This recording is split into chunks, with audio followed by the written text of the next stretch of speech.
I've always said, like, if traffic goes into the gutter and I don't want to deal with this anymore, I have literally always told myself and my family and go, I will just do Pretty Focused, and I'll still cook, and I'll still shoot the stuff, and I will sell recipes. I'm serious.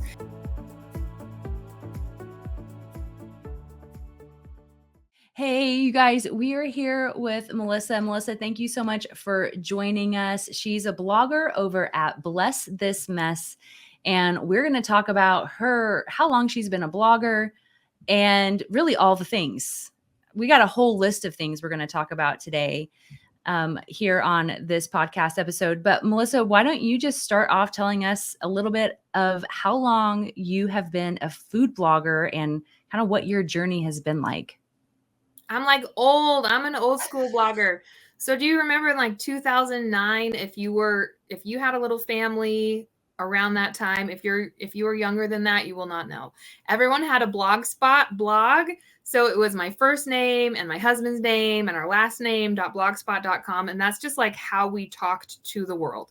Like we were just blogging our everyday lives and our kids. And then I would show up at a function with like a caramel dip, and people would be like, hey, can I get the recipe? And I was like, oh yeah, I'll throw it on my blog. And so it was almost like journaling, kind of like a live journal, but it was a blog spot. So 2009, 10, I'm putting my favorite recipes on the blog spot, just sharing it with my mom who lives across the country and my sisters and just whoever is there. And then I'm watching other people kind of niche down into just food, and then monetization kind of comes on like 2010, 2011. So in 2011, I was like, I want to try that. And so I started Bless This Mess. I started kind of like collecting my recipes and working on the URL and the back end. And then in January of 2012, I launched Bless This Mess, and I always thought of it as like a business. It was my platform. I moved my recipes over. I started getting more serious about photography. I mean, beginning pictures were terrible. I loved it. I always love food. I love feeding people. It's kind of my love language. It's how I show up in the world. And I just wanted to put it online. So 2012 is when I really was like, okay, I'm serious about this. And then I've just been doing it ever since. I've had lots of babies in between. I think I've had 3 kids since I started my blog. I had 2 before. Wow. 2009, I had 1. And then I've added 4 children since then. And I love it. That's awesome. That's awesome. And so you just, the recipes that you have are just what kind of recipes are they? The ones that you would share at potlucks, right? The caramel dips. Like, do you have desserts? Are they savory? Yeah, all of it. All of it. Yeah, I'm like your Midwestern mom. I'm not using like a lot of cream ofs or anything.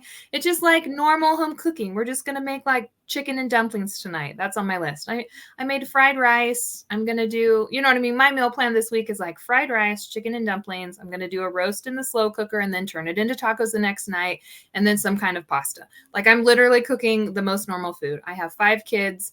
I like to cook, but I just also don't have the time. I homeschool, I work from home. So it's like non-fussy, family-friendly food. Girl, are we the same? Yeah. I mean, I'm 3 kids short, but I mean, work from home, homeschool, all the things. And like, those are the meals that I would cook. You know, I made chicken. And I love the holidays, right? I have the best gingerbread cookie recipe you've ever had for my sister-in-law. I make my mama's rolls, pies. Do you know what I mean? I have like plenty of room for baking, but there's lots of also like oatmeal bites and, you know, how to make a snack box or a veggie box. Like I do like let's be prepared and meal plan and get some of those things done, but it's really normal recipes, really easy, tried and true, family favorites kind of thing. Yeah, that's awesome. And sourdough. I do love the sourdough. Okay. Sourdough recipes. What kind of sourdough recipes do you have? All of them. All of them? Yeah, I actually wrote a cookbook. So so I have a whole cookbook on sourdough because it's like, it's my happy place. But then I have all the, you know, cinnamon rolls and pancakes and normal loaves and cinnamon swirl. I just have all the sourdough. I love that. And can we get that on Amazon? Where do you sell that cookbook? I just got it, a soft cover version on Amazon. And then I have a gorgeous hardcover spiral bound on my blog and digital copies. I got it all. Okay, awesome. Well, I definitely want to get the links to those. We'll put them down in the show notes. Because I'm not going to lie, like I'm kind of scared of sourdough. I have a friend who's got the starter, but I just think about keeping one more thing alive. Yeah, And I'm if like, that's how you feel about it, you were told wrong. We have been okay. sold an online sourdough lie. There's no way that our ancestors were like, and now I'm going to take this on the airplane so that I can stretch and fold it. Like, no, no, we've made it too fussy. No, I have super You're right easy about sourdough. that. They weren't like, "Oh, it's Wednesday at 3 PM, time to feed Gertrude," or whatever you name your starter. Yeah, Okay. Bradley Cooper, whoever it is. Okay. I am going to look at your cookbook. I'm gonna get it, and then maybe Yeah, if I'll it's start. another child, I feel like you're doing it wrong, unless you love it. Unless you want a chia pet, great. If you're scared of it because it's a chia pet, I'm your girl. Okay, awesome. That might be me. Yeah, Okay, that's good because I always thought I have, my husband and 2 boys and 1 more mouth to feed, like, I no, don't know if I can handle it. So, okay, I've been sold a lie. you Okay, have been. that's hilarious. So you've been blogging for years now, Yeah. since 2009, really before blogs were a big thing. So, it's a fairly new industry then. I mean, would you say? I Yeah, mean, I didn't feel like it was really maturing and people kind of understood what it was until like 2019. And then the pandemic really got people cooking at home and it kind of like normalized it and advertising dollars did not even follow.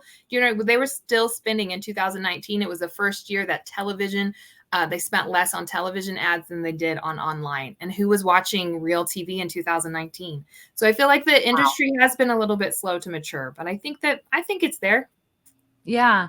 So what are some of the ups and downs you have experienced over the last 14 years, 12 years, I 14? was so personal in the beginning, and then kind of in the middle, people are like, "We don't care. We don't care about you. Where's that recipe?" And now people are like, "Well, is there anyone there?" So I'm like, "Do you want me? Do you not want me? Like, what do you It's want from me?" true. And then I feel like AI has been like the worst. I feel like Google spent I put the last 15 years of my work online, and so did millions of other people. And then Google swooped in and said, "Hey, we can use this 15 years of work and summarize it so that no one has to go to your work." So I feel like AI has been really hard for me. Mm, yeah, because just the AI summary on the top part of Google, is that what Yeah. you mean? Yeah. It Yeah. it is inhibiting people from actually coming to the website, and I feel like it was built on our backs. Yeah. Yeah, you're right It because you wouldn't have all exist the if I didn't information. do it. Yeah.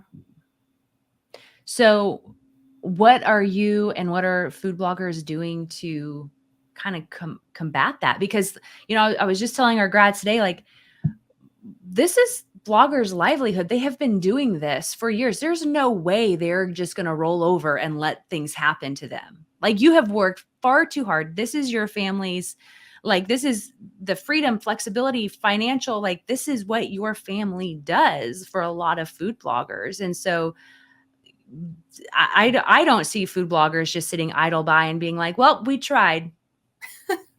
Yeah. And it's completely true for me. I am the sole income for a family of 7. My Yeah. husband left engineering 5 years ago. And Wow. I mean, he could re-enter the workforce and he may, but we would prefer not to. You know what I mean? We Absolutely. have built a life around this career. I think a lot of people are assuming like Google is its own entity. It's just so big and we're just so little. I think a lot of us are just trying to pivot to what we can control. Do you know what I mean? Showing up again more authentically on social media, nurturing our email list because it's one of the few things that we actually like own. And you know what I mean? It's not based on an algorithm and kind of like brand awareness. Like, what am I doing to stand out in this sea of other recipes? Yeah. Yeah. I love that. So you're like, you went to from the personal to like writing for expert advice because Mhm. they want the expert. And now they're like, well, we want authentic. Mhm. Like, oh, for crying out loud. What is it that the people want? And then Google, you've got what the people want, then you got what Google wants. So um I think being able to pivot and then it sounds like what a lot of bloggers have learned is to keep, and I think this is not, I shouldn't just say this like about bloggers. This is, I think, every business owner. ever whenever you're kind of faced through any type of trial like this is to diversify. Yeah. Right? Diversify where you're getting your traffic, and that's where what a lot of bloggers are doing. How would you say, because we used to hear this all the time, that Google is king. And I don't know if Google is still king. And if he is, everybody's mad at him. Yeah. And so I don't know if he's still king or if Pinterest is like, what do you, how do you see those two right now? I think Google was king, like in terms of pushing page views. Do you know what I mean? I had so much Google traffic even a year ago. I am down 53%. I looked. Do you know what I mean? And I have worked my tail off the last year. It's not like I took the year off. So Google's really pivoted, and I did have my eggs heavily in the Google basket. And so in the last, you know what I mean, 6 months, I've been like, what am I doing? And I have like, okay, relook at my Pinterest strategy. What am I doing? Do you know what I mean? How am I driving traffic? How am I being helpful? Do you know what I mean? Why are people coming here, and how can I encourage them to do so in a more authentic way? Because I did really rely heavily on Google for traffic, and I did it really well for a long time. And now it's not the same. Wow. So what has that, so shifting to your Pinterest strategy, has that helped? I think incrementally, I mean, yeah, 3%, but losing 53. Do you know what I mean? I still have major adjustments and gaps and things that I need to do. I've also worked on my own products. I think that is important at this point, like packaging things nicely, creating video courses on starting your sourdough starter that get people like, I want to be really helpful. I want to be who you come to because it's so easy and I'm so helpful. And then at the end, if you want to buy that sourdough cookbook, I hope that you buy it from me. Do you know what I mean? Like I have 3 cookbooks, and I've tried a couple different. I want to have a lot of products though. I'm getting into like print on demand stuff, which is fun. Do you know what I mean? There's just a million ways to do it. So I just need to spread out my ways a little bit. Yeah, absolutely. Absolutely. So where do you see with all these changes, and I mean 53% in traffic? And that's crazy. And you're like, I've got I've got holes and I'm working on it. Like I said, you're not just going to sit idle by and be like, well, it's down 53%. So, you know, I know they say not to like make any changes to your website while Google's doing an update. Just kind of, it's like, it kind of requires a strategic patience, right? No. I'm changing it all day long. I was never the person who was like, don't touch the top 3. I'm like, if it can be better, it can be better. So no, I think I'm down. I also had some of my own issues. It's not just all Google. I got a new site built, and when you have a new site built, they make it's almost like a mirror copy. It's called a developmental site, like a dev site. And so it looks like your site. That's where they implement all the changes. And then they will push it live, and it kind of takes over as the most current version of your site. And so I had a new site built this year, and the dev site was published to Google. And I just found this out like 2 weeks ago. A dev site should never be indexable. So this it was like a dev4 dot my URL was competing with my own URL. And Google hates things like that. Like I had some of my own issues. Like Google has dinged me, but also like these issues that should not have happened. And so I'm just trying to recover from them. And then WordPress Recipe Maker had a glitch where it was eating all of your rich snippets, like the picture that shows up on Google. And it's a known issue. And it kind of started happening end of August, September. And so I ended up having over like 1,100 recipes that lost their snippet, like their featured image. And so so I was trending down about 25%. And then that stuff with WordPress Recipe Maker hit, and then it like knocked off that other 25%. And so I just got those remedied a week ago. So I can't say that all of my issues are like Google hates me, I got dinged by the algorithm. I had some back end stuff going on. I think that's rough to hear. Yeah, I mean, it shouldn't have happened. Do you know what I mean? I had a developer. I have people who host my site. I have tech support. Like I pay for a lot of help, and it's really unfortunate that it happened. But also, like, I cried from relief that there was something that could be changed and that it happened. Like, Yeah. Yeah. Because I think as coming from like the food photographer side of people who work for food bloggers, when we see this happen to our clients, we're like grasping and trying to understand, what's going on. And for us, it's strategic patience, just kind of wait and see as bloggers are like trying to figure things out. But I think that we just hear, oh, Google's down, my traffic's down. But I feel like, and maybe this is just me, don't always hear that other side like you just shared. But I also had these other things happen. And so, but then for you to be like, I cried whenever, like with relief, knowing that there was something within my control that I could do. Like, yeah. And I hope, like, I believe it's an ecosystem, and I'm just trying to strengthen my ecosystem, right? yeah, Because I don't want to have like my main thread being Google, but you know what I mean? I've got to clean up my tech stuff. I like, obviously there were issues there, and with Pinterest and with other social media and email, like I'm just trying to make it all more robust so that when these dings do happen, and this feels like a big one. I had a weird thing happen in 2019, not dissimilar from this, and it took me 2 years to recover, but I recovered. Like I have faith that like the robustness of this business and the love and the time and the energy I've put into the internet for the last 10 or 15 years will like work itself out. yeah, right. Yeah, I love that. Got to have faith. Yeah.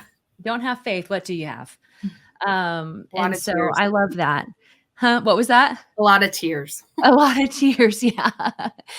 Oh my goodness. Yeah, I know it's definitely been an interesting year. How has that affected your, business as far as hiring people? I have let a lot of people go. Mm. This was the same with the pandemic. The pandemic was really hard. My husband had just left engineering in September, and then the pandemic happened in March. So just like 6 months later. And so I had a big team, and I had a project manager, and I was just like, this is too unknown. Things are super weird. And I let most people go. And I started it. I know how to do this. I know how to do all parts of the business, which I like. And so I just said, I can do them again. And so I also had a fairly big team, and I've been scaling back since July or so, Mhm. just a little here and a little here. And what else can I take on, and how can I organize my time, and what feels like it has a good ROI. I think it's a natural like ebb and flow. And I like that about owning the business, that I can get the support when I need it. And I want to put focus on other things like health or relationships. And then when the business is saying, hey, like things are unwell, I can say like, oh, I'm still here. I know how Yeah. to do all of the parts. Yeah. Yeah. Has there been anything that you have continued to hire out during that time? Yeah, I have help with editing because that's not my strong suit. I still have a photographer, and I have some social media help, but I think that's what will be the next to go if things don't start to remedy themselves quicker. Yeah, yeah. How long have you been hiring photographers? I was trying to think of that when we first talked. I think about 2018, 19. Okay. So maybe 6 years. When Okay. did you start? 2017, 2018 area. So it must have been 17, 18 because I've essentially only done it through you. Oh, that's awesome. You've only ever found photographers through the Buyers Club. Yeah. Wow. That's awesome. I love hearing that. How many have you Literally the worked only with? place. That's What? awesome. How many have you worked with over the years? I'm really project based. So I've had 2 or 3 that would like stay with me for a long time. And then when their needs changed or something, we pivoted. But I probably had 12 or 15 in total. Oh, wow. And like you said earlier, you were talking about how you do batch work. Mhm. Explain batch work and what that's like and how you do that. Well, it must have been around, I assume it was around 18 then. So 2018, I had been creating content for, 6 or so years. And then I was like, oh, this old content isn't great, but I really like making the new content. And that's when updating came into my life, which I hadn't really done before. So I would like come up with seasonal clumps and be like, here's a list of 50 things that I need done. I really like someone to take over a project. So when I hire a photographer, I just say what I'll look at all the portfolios that they have, and I'll generally go through. I'll put on the Facebook group, like, hey, is anyone hiring? I'm looking for reshoots. That was the first thing that I did. And then I was like, drop your portfolio. And then I would reach out individually to people with that I like their portfolios, or I felt like they match my style, or I liked, Yep. the use of ingredients. And then I would reach out and say, hey, what's your rate? And then I would give a batch of about 3 to, say I wanted one person, I would do it to 3 to 5 people, because not everyone would even end up getting back to me. Maybe one person would say like, oh, I actually didn't have the availability I thought, or I'm more gluten-free. You know what I mean? Like it just wasn't a good match in the beginning. And then I would have those people all shoot 3 different recipes, and I would use them. And then I would kind of pick my favorites from there, so that and I was really clear. I wasn't saying you're going to get the job or you're not going to get the job. I was like, hey, can we start with these 3 recipes? Yeah. And then kind that of go from there. that was an easy place to start. And then when I would do batch work, I'm pretty good about giving people like, here's a month worth of stuff, or here's 50 recipes, do them at your own pace, because I don't super care for my editorial calendar when it comes to updating. And then I would also have projects like I was working on long tail keywords in the middle, and I wanted like how to cut a watermelon, how to cut a pineapple, how to cut an onion, you know what I mean? All these little how-tos, because I can link to them really naturally within my content, because I'm cutting onions in about a third of my recipes. Do you know what I mean? So I was like, this feels great. I want it, but I'm not very good at in-process shots. I could do it. I could get out my stuff and set up the overhead, but I'm more organic. I'm just generally like on a ladder shooting it after I made it. I'm not setting up my stuff for in-process shots, because I just didn't start like that. In-process shots are a little bit newer. So your graduates are a lot better at it than I was. And so I had a list, and they were easy. So I approached someone who had done some work for me in the past, and I still liked it. And I said, hey, I have this project. It's about 40 recipes. They're all single ingredient. I don't need a recipe. I don't need finished shots. What would you charge me to do all of these? And can you do it in 3 months? And so they would come back with a rate, and that worked really well for me. And other batch work was a cookbook. I moved to cookbooks during the pandemic because I was freaking out. So I wrote 3 cookbooks in 1 year. And so when I was just recipe developing, and so for one cookbook finished shot, I said, hey, I'm working on a cookbook to a few of the people I had already had experience with. I said, what would you do if I give you the fully fleshed out recipe? It's not published on my site. Does it count as a reshoot? I only want 3 edited photos. I want think cookbook, think glamour shots. I want an overhead, I want a side, and I want one of it dished. Do you know what I mean? I wanted very specific things. I was like, what would you want for 25 recipes? And so I shot about 2/3 of my own cookbooks, and about a third of them I had them help with, because I was just trying to produce so much that year. Yeah. It was great. That's awesome. I love to hear that. And you found all your photographers in the Buyers Club that have helped you. That's incredible. So cool. So, I mean, that kind of dovetails into how has hiring food photographers helped your business? I think, right? I'm a mom of 5. I homeschool. Like, there's a million other things, and there's back end stuff, and there's email, and there's getting a cookbook editor, and there's getting cookbook design and writing. And there's just so much more to running an online business than people assume. That the photography, it was an easy place to start. I didn't feel like my style was so specific. I'm just kind of like bright, light, and clean. And I'm not making overly extravagant things. I was like, you can shoot these cookies. You can make this chicken pasta dish. And so it just freed up some brain space for me to either work on like back end stuff and like sorting out editorial calendars, and what are we updating, and what is the keyword research, and how are we implementing email, or like a cookbook. Like I could do the cookbook because I had help. I mean, you could play the role of CEO in your business and not wearing all the hats. Yeah. You could truly be the CEO and, where are we going? How can we grow? And, what keywords do we need to work on? Like all of those things that really nobody else can do but you. Yeah. And at one point, like Google wanted tons of content. Like I had help and I could produce tons and tons of content because I could help other people. And I don't know what business book it was in, but it was like the biggest issue with entrepreneurs is they are the bottleneck in their own business. And so I brought this on really early, this idea. I said, I will not be the bottleneck. If I feel like I need to produce 10 pieces of content a week, I'm going to be the hiccup in that. So how can I do it? And I think, getting help was the best thing so that I was not the bottleneck in my own business. Yeah. How has, traffic is down, like you said, 53%, you're working on Pinterest and working on other things. How has having a photographer through this time helped? I still like content. I still like updating. I still think like having the best version of whatever I have on there is really important. So would you for advice for bloggers, is it more helpful to have new content out or to repurpose your old content and have things rephotographed and reshot? We call those recreations in the Buyers Club. Like, you think having both done? I do. Because I really think that like content clustering is important. So if you ranked well for chicken legs, you should have a lot of chicken legs recipes.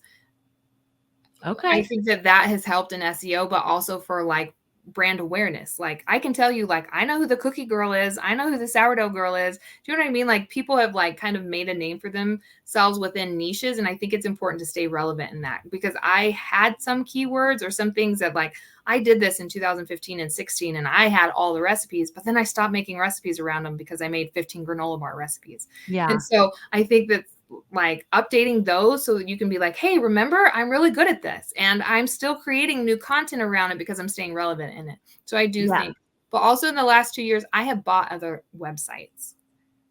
Okay. So when it's been when friends have needed to retire, a friend needed to retire and she had to sell that asset of her blog.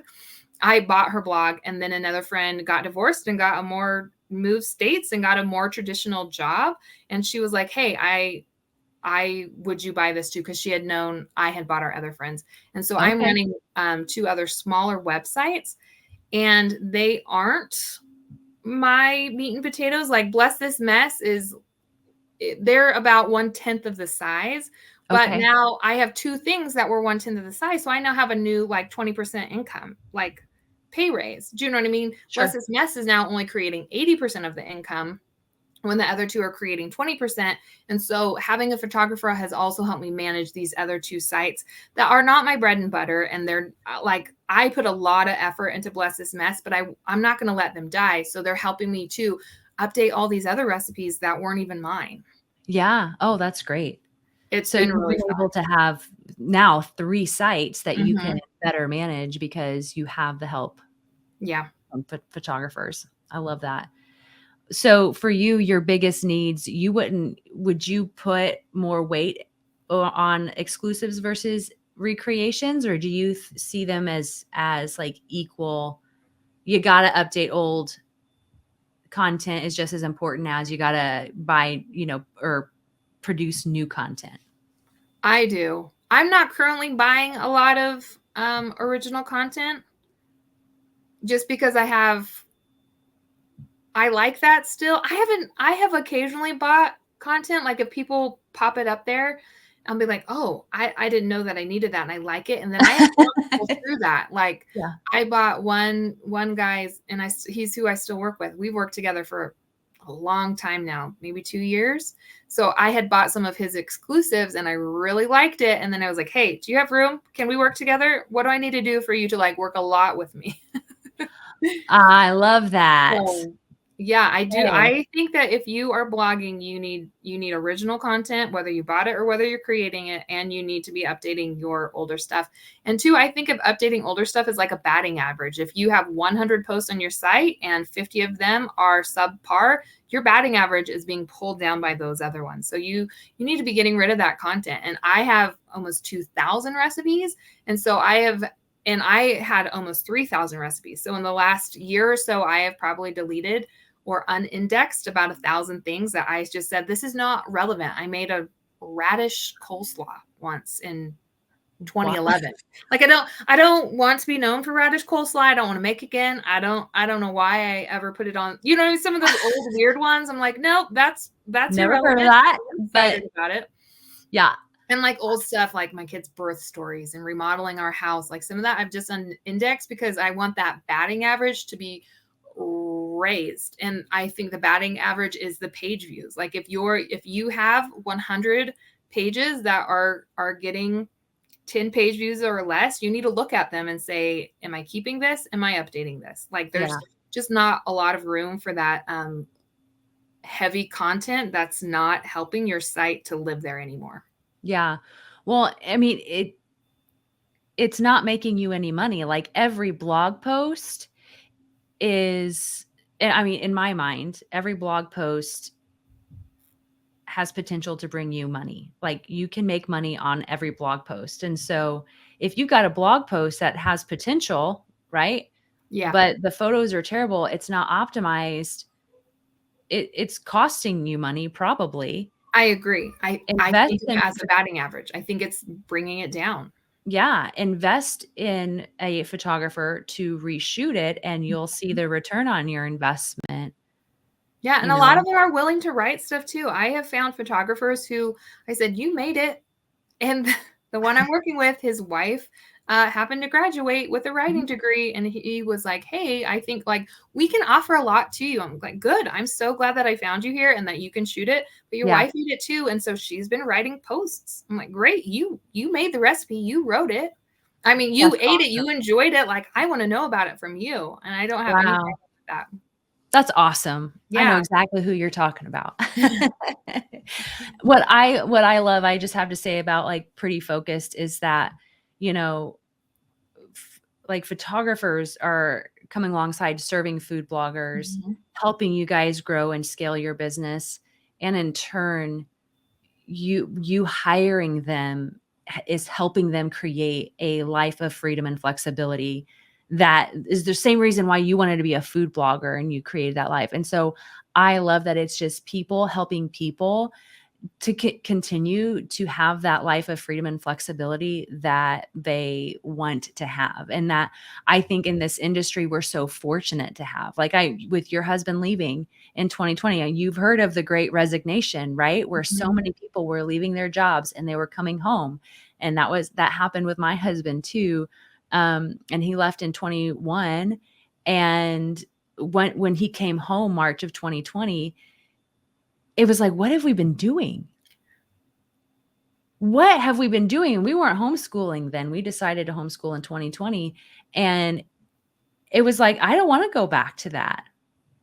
Like, I don't wanna do the rat race where he's driving 2 hours every day in traffic and is coming home exhausted, and we never see the boys, you know? It's like, I don't want that. And so what I love about Pretty Focused and what I love about this industry of food blogging and, food photographers working for food bloggers is that how cool that we get to do this, Yeah. right? How cool that we have, like, created an industry where we can have this life that some only dream of, I completely right? agree. And it's so fun to hire these kind of photographers because they're like me. Like they get it. They have like they're excited about their own businesses. They own their own businesses and I'm just employing that service, which I completely love. I love the ecosystem of the business like also feeding their families.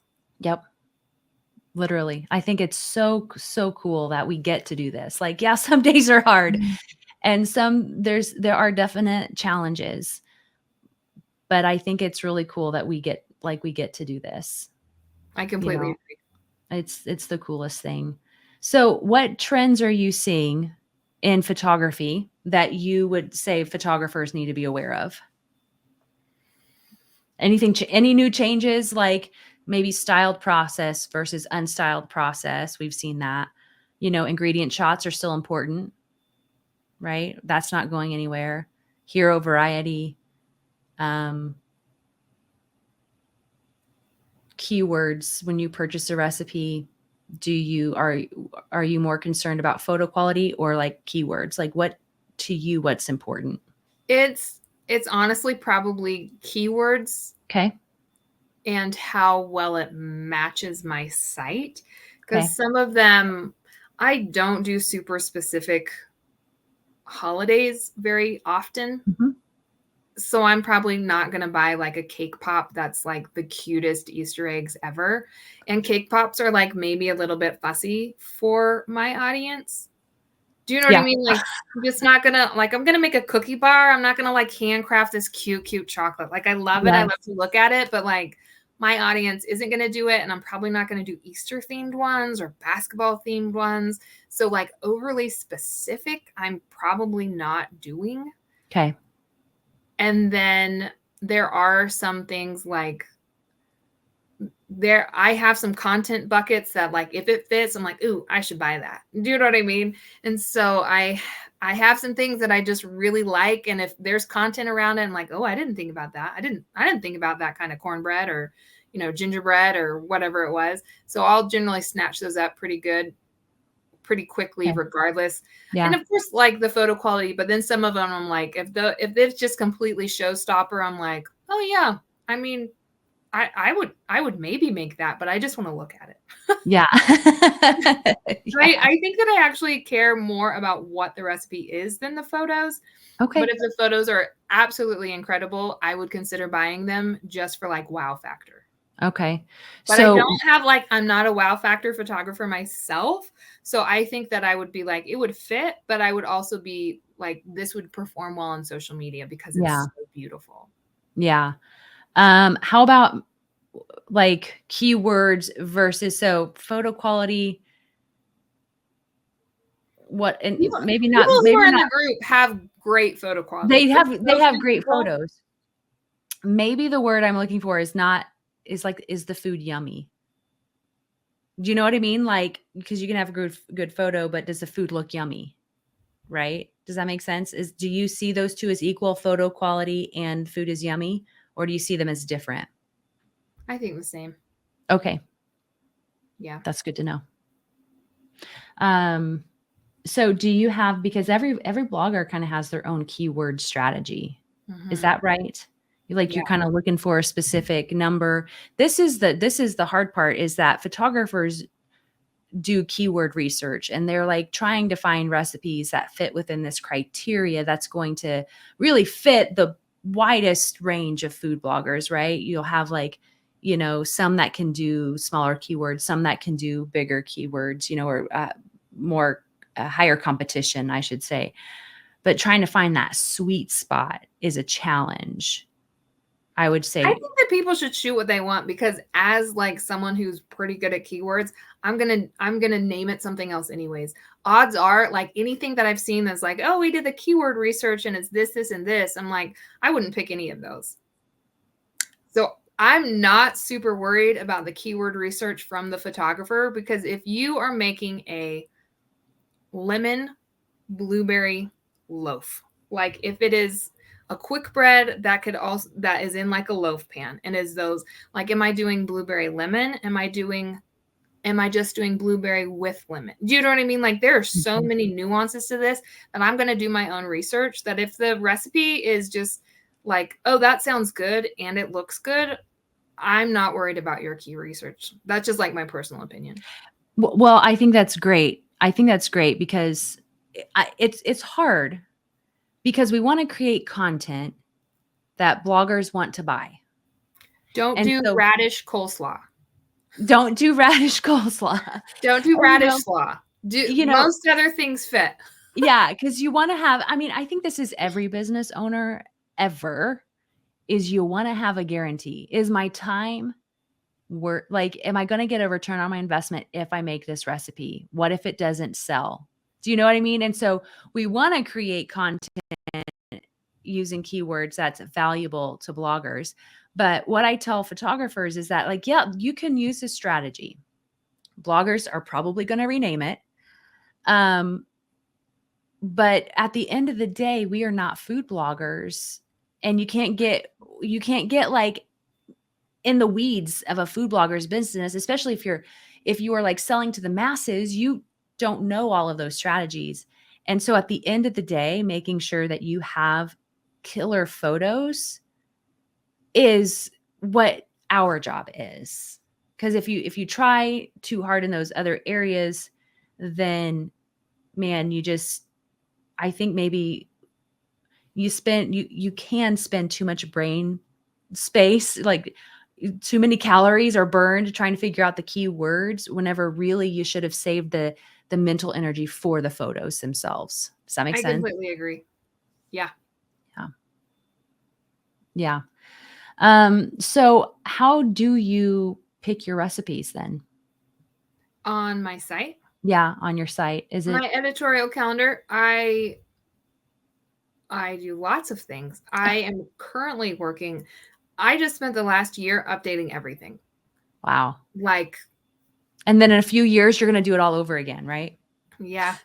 Probably. Yeah. So I am not doing tons. Now I'm doing like super spit shine updating. So Okay. anything, I'm using Google Search Console, and anything that had like a dip month over month, like I'm just updating those, and it's very, very nuanced at this point because Okay. everything has been reshot. Everything has been rewritten, and new stuff coming out are like at our industry standard. Like I cleaned my site so good the last year. So I'm not doing a lot of like reshoots for old stuff because I did it. I had a bunch of help for a whole year, and I shot and shot and shot and Love updated, it. and it was incredible.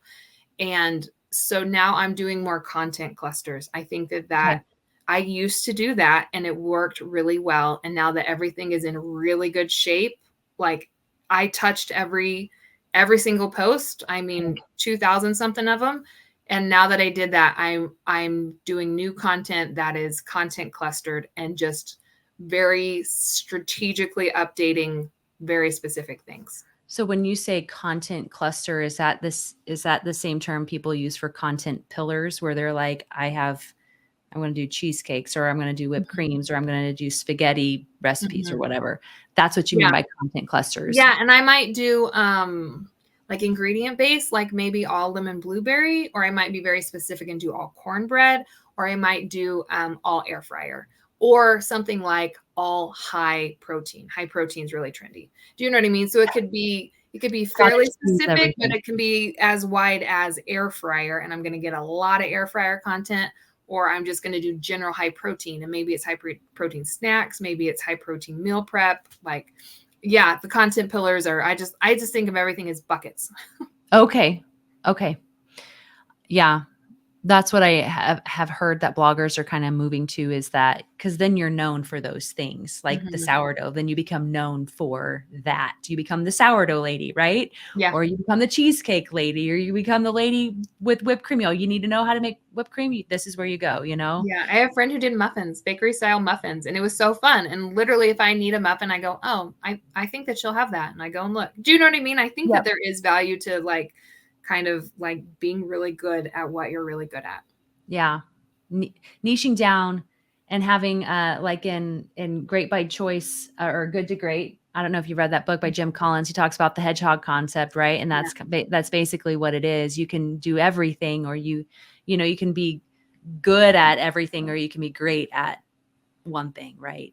Yeah, and And I think so, that I spent 15 years being really good at a lot of things, and so I laid a really strong foundation. yeah. So if you are newer or you don't have 2,000 recipes, you maybe still want to like flesh out your, I mean, Q4, I make 40% of my income in Q4. Like Wow. if you're not doing that, like work on just general Thanksgiving and general Christmas. Like I pivoted to that. I used to be really healthy and didn't do refined grains or sugar. Then I was like, I'm missing a lot of opportunity here. And I changed. Yeah. Yep. It's true. So that's good. I mean, you were able to pivot, and you did, and you saw success with it. Yeah. So That's great. So what, as we kind of wrap up here, what are some tips that you have for current food photographers who are working for food bloggers? Any tips? I think, I don't know. Everyone's so easy to work with. I feel like when I got my own systems and processes down and say like, hey, I want these file size and I like this thing. Like when I knew what I wanted, I could better say it to them. And everyone's completely willing. Do you know what I mean? I like certain file sizes, and for a long time, I would just go in and re-edit them to the size that I like. And that was annoying. So when I was like, no, here's your introductory email. This is what I would like from you. People are always willing. So when I got my systems and process figured out, it made hiring other people so much easier, because then it was a clear expectation for all of us. And so I just like, I have these general like scope of work kind of things that I keep, and I update them occasionally. I kind of update them as needed. And so when I can be really clear with what I need, they always deliver. Do you know what I mean? Their expectations has made working with other people possible, because then I'm not going in and re-editing to the files to the width that I wanted. Yeah. Yes. I literally had this conversation with somebody earlier today, because they were like, I'm a controller. I like things done my way, and I'm nervous about, hiring other people. And I said, listen, you feel that way because you're still learning and you don't know what those processes are yet. Once you know your processes and your procedures, you just communicate those to somebody else. But if you don't know those, it's so hard to know how to do that. So, for all the food bloggers listening, have those procedures. Like, you knew what you wanted and you communicated that to the photographer. Like, I don't think food bloggers should ever have to go back and re-edit. And they're like, well, it's just easier to do it myself. And I'm like, but you don't serve anybody well doing it that way.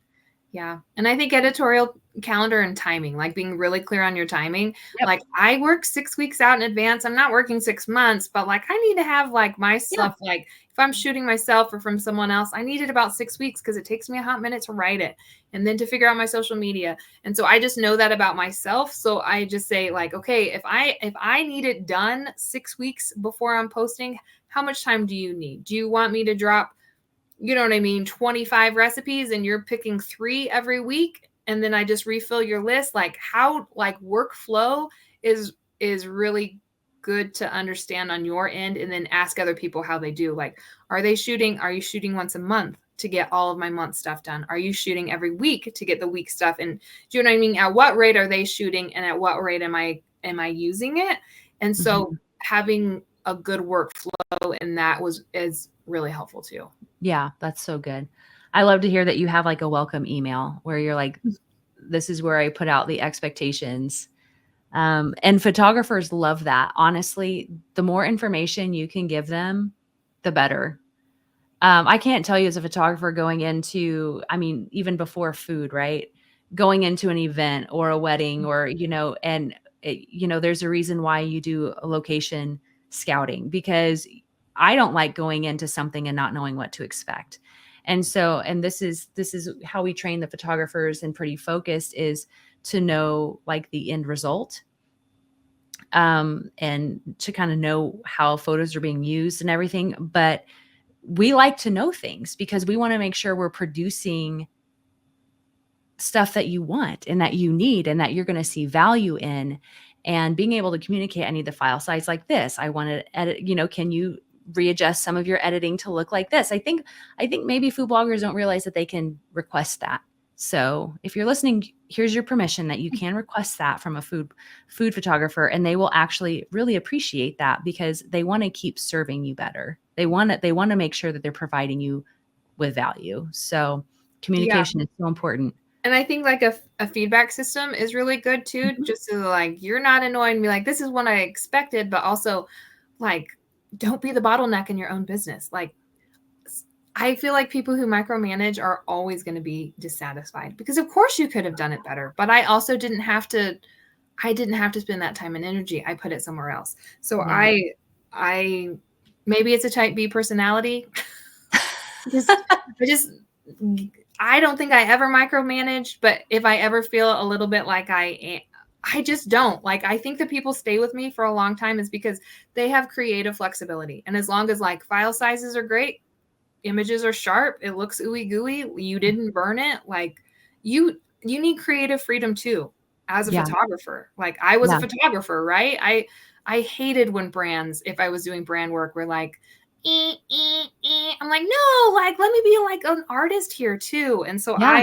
I feel like I've extended that to the photographers that I have hired, and it's just so much easier for all of us. Yeah, absolutely. Yeah, you might be able to do it better, maybe, but it goes back to, do you want to be good or do you want to be great?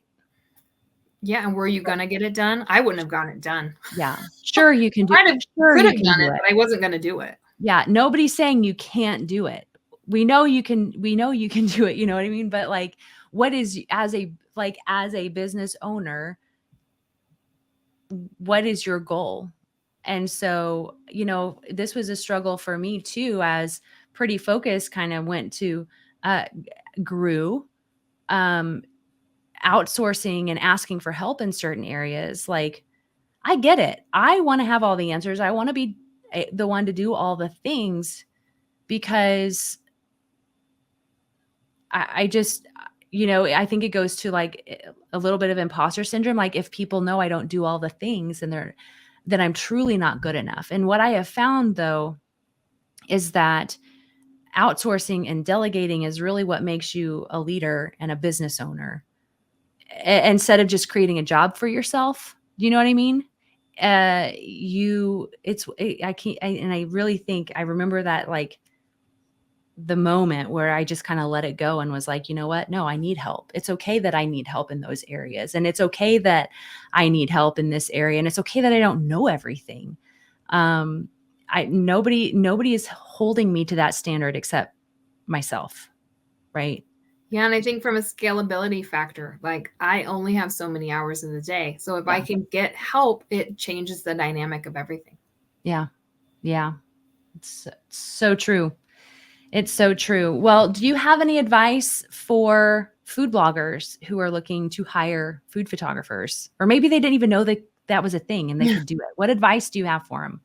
Get in the Facebook group. I love it. I peruse it. I like have it on my like weekly list. Like it's a Monday morning thing. I'm like pop into Pretty Focus and like see what people are selling, see if there's anyone new. Do you know what I mean? It's just like fun. It's a great community. It's fun to see what other people are doing. I That's where love that. I think that was the most instrumental part. Mm, That Facebook group. wow. That's incredible. I'm so glad to hear that. I am so, so glad to hear that Pretty Focus and the Buyers Club has helped your business in such a way. And thank you. Thank you for being a part of our community. Thank you for hiring our grads. And I know it means the world to them. It means the world to me. And it just is not anything that we take for granted at all. So thank you so much. Thank you for being here on our podcast.